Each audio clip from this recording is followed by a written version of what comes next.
Olá, seja bem-vinda, bem-vindo ao quarto vídeo da nossa série Introdução à Psicanálise Freudiana, na qual estamos fazendo uma introdução desta forma de pensar o psiquismo humano desenvolvida por Sigmund Freud.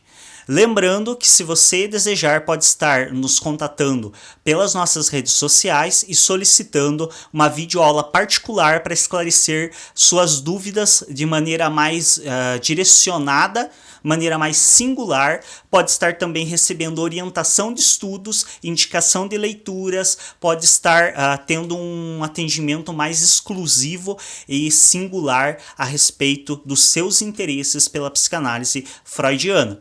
Neste quarto vídeo, vamos falar da conceitualização de inconsciente.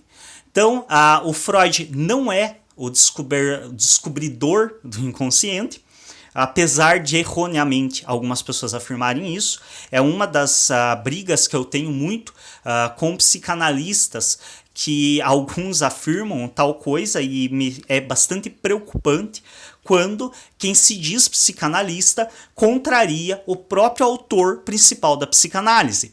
O próprio Freud deixa bastante claro que ele não descobriu o inconsciente. Então, se alguém afirma isso em nome dele, eu pessoalmente fico bastante intrigado qual é o nível de leitura dessa pessoa a respeito da teoria freudiana para contrariar o próprio autor da teoria freudiana. Em algumas lições elementares de psicanálise, o Freud ele já deixa bastante evidente essa questão, afirmando que os poetas e filósofos já falavam sobre o inconsciente muito antes dele pensar em discutir a respeito. Porém, o que ele faz é dar um status científico para o inconsciente. Então, o que ele faz é estabelecer uma forma de se estudar de maneira científica o inconsciente. E nesse sentido, ele entende o inconsciente como parte do funcionamento psíquico do ser humano. Então, o Freud ele estabelece como o funcionamento psíquico do ser humano tendo três principais instâncias, que seria a consciência, o pré-consciente e o inconsciente. Como consciência ou consciente, o Freud define tudo aquilo que está imediatamente à nossa mente. Eu falei em um dos vídeos anteriores dessa série justamente a respeito do como Freud desbanca a consciência e a sua supremacia, deixando evidente que a consciência ela é muito pequena e muito ilusória diante do inconsciente, porque consciência é só aquilo que está imediato ao meu acesso, aquilo que eu estou pensando ou falando nesse exato momento. É muito pouco diante de tudo o que sabemos, e é menos ainda diante de tudo que não sabemos, mas que está em nós. Então vamos tentar deixar isso um pouco mais palpável e palatável. Consciência se refere àquilo que passa pela minha mente nesse momento. Então talvez a palavra que eu estou proferindo e ouvindo como um retorno, o pensamento que nesse momento está em mim, que são apenas fragmentos de informação muito pequenos. E aí nós temos um pré-consciente que já é muito maior do que isso. Pré-consciente, na visão freudiana, é tudo aquilo que não está imediato à minha mente, mas que eu consigo acessar facilmente. Então, por exemplo, provavelmente até que eu fale, o seu endereço não está na sua mente. Você não está o tempo todo pensando, eu moro na rua tal, do bairro tal, da cidade tal. Mas se eu perguntar a você qual é o seu endereço, rapidamente você acessa essa informação. Porque é uma informação pré-consciente. Ela é de fácil acesso. Ela é acessível a você, mesmo que ela não esteja na sua mente nesse momento. Isso é o pré-consciente. Então, aquilo que está na sua mente é consciente, aquilo que é acessível pela sua mente, apesar de não estar nela nesse momento, é pré-consciente. Mas aí existe uma grande instância que contém muito mais informações do que isso, que é o inconsciente, na qual não é acessível diretamente e a qual tem um volume de informações muito maior. Por quê? Porque tudo aquilo que você acessa de consciente e pré-consciente é um fragmento de toda a informação. Por exemplo, quando você assiste um filme, se você buscar se lembrar das imagens, das cenas, das falas dos personagens, você vai lembrar de alguns fragmentos, de maneira geral. Se o filme foi assistido há muito tempo, é capaz de você nem lembrar, você talvez lembre do contexto da história, mas nem lembre de imagens ou falas. Isso que você lembra é algo pré-consciente que você acessa e consegue trazer para a consciência. Porém, quando você assistiu esse filme, você absorveu muita informação dele. E essa informação, Freud nos diz que ela não se perde. Essa informação ela não desaparece do teu psiquismo. Aquilo que você viu não some por completo. Como que ele chega a essa informação?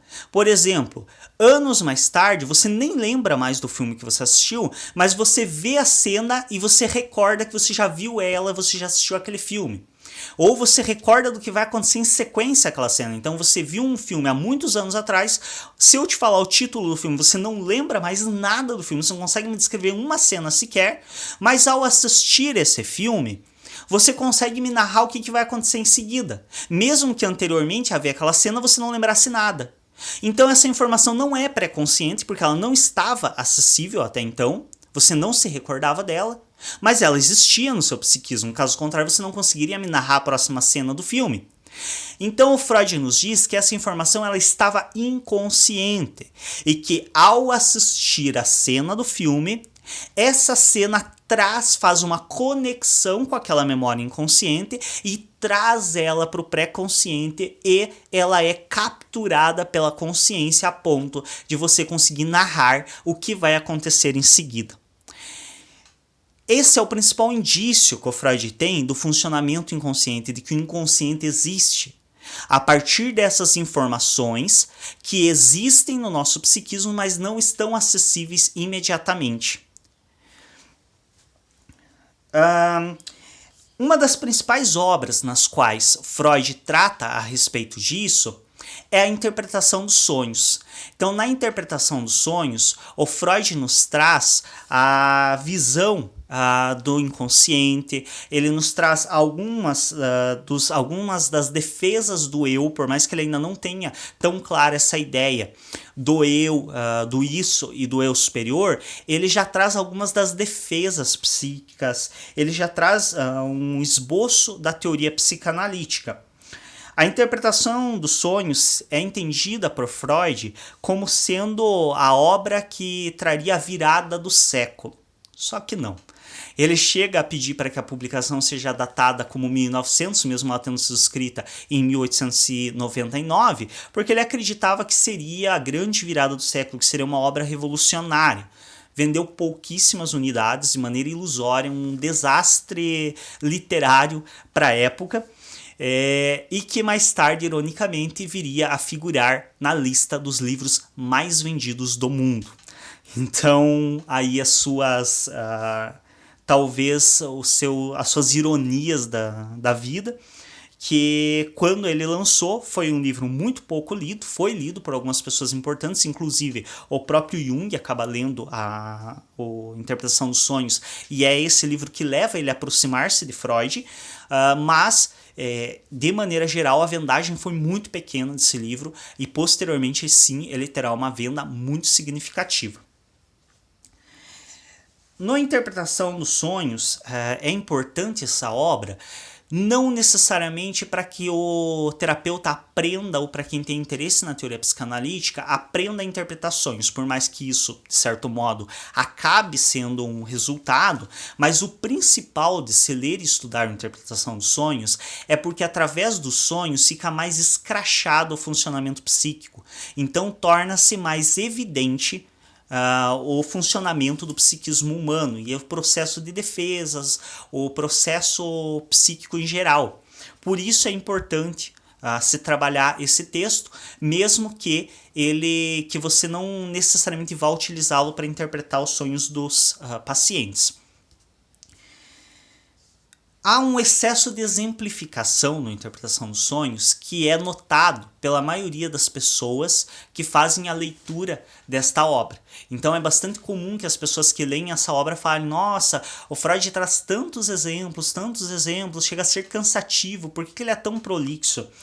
E, na verdade, eu li recentemente uma obra do Nasio, na qual ele fala sobre isso e fala sobre uma carta que o Freud enviou a um amigo de uma outra obra que também me parece bastante prolixa, exatamente pelo excesso de exemplificação, que é o Totem e Tabu, onde o Freud diz nessa carta que quem quiser chegar ao cerne do Totem e Tabu terá que aguentar os massivos exemplos que ele dá ao longo da obra. Então é perceptível que o próprio Freud tinha consciência do excesso de exemplificação. Mas então por que ele trazia tantos exemplos nas suas obras? Lembremos que hoje, para quem minimamente estuda a psicanálise, é bastante óbvio a teoria psicanalítica e a sua relevância, mas na época isso era uma teoria inicial.